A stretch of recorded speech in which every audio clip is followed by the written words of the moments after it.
ఝాన్సీ సమీపంలోని భోజ్లా అనే గ్రామంలో కోరీ కుటుంబంలో, దళిత కుటుంబంలో సదోవర్ సింగ్ జమునారాణి అనే జమునాదేవి అనే పుణ్య దంపతులకు జన్మించింది. చిన్నప్పుడే తల్లిని కోల్పోయిన తండ్రి పెంపకంలో గుర్రపు స్వారీ, కత్తి విద్యలను మొదలైన అన్ని యుద్ధ విద్యలను నేర్చుకుంది.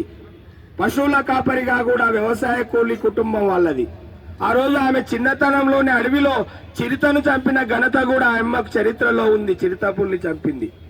ఆ విధంగా ఆ రోజుల్లో ఆమె ఝాన్సీ లక్ష్మీబాయి సైన్యంలో ఆయుధ విభాగంలో పనిచేస్తున్న పూరన్ సింగ్ తో ఆ అమ్మకు వివాహం జరిగింది. ఆ తర్వాత ఆ అమ్మ యొక్క యుద్ధ విద్యలు, శక్తి సామర్థ్యాలను చూసిన ఝాన్సీ లక్ష్మీబాయి గారు ఈమెను దుర్గావాహిని అని ఆమె అత్యంత సన్నిహిత సైన్యంలో అంగరక్షకురాలుగా చేర్చుకుంటది.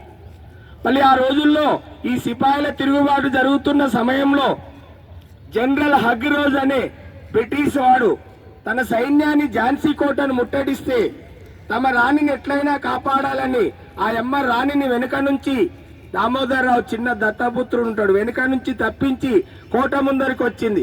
అచ్చం ఝాన్సీని పోలిన ఆమె రూపము, ఆమెనే నేనే ఝాన్సీ లక్ష్మీబాయిని అన్నది. వాళ్ళు కూడా నిజంగానే భావించిండ్రు. ఆమెను 1858 ఏప్రిల్ 3న బంధించడం జరిగింది. బంధించి ఆమె అత్యంత వీరోచిత పోరాటం చేసింది. ఎంతో మంది బ్రిటిష్ వాళ్ళని హతమార్చింది. చివరికి వాళ్ళకు పట్టుబడ్డది. తర్వాత ఆమె ఏమైందో, చంపబడ్డదో చరిత్రల ఆధారాలు లేవు. అంటే 58 ఏప్రిల్ 3 అంటే 4న ఆమెను మరణించినట్లు మనం భావించాలి.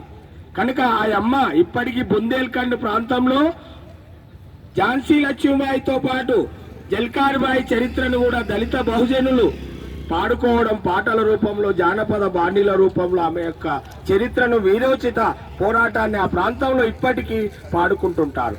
అందుకే మన భారత ప్రభుత్వం కూడా ఆమె వీరోచిత పోరాటాన్ని గుర్తించి 2001లో పోస్టల్ స్టాంపును కూడా విడుదల చేసింది.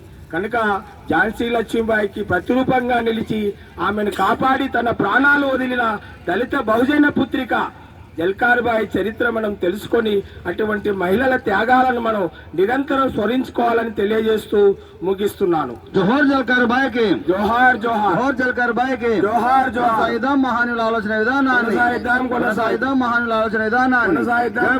జై భారత్.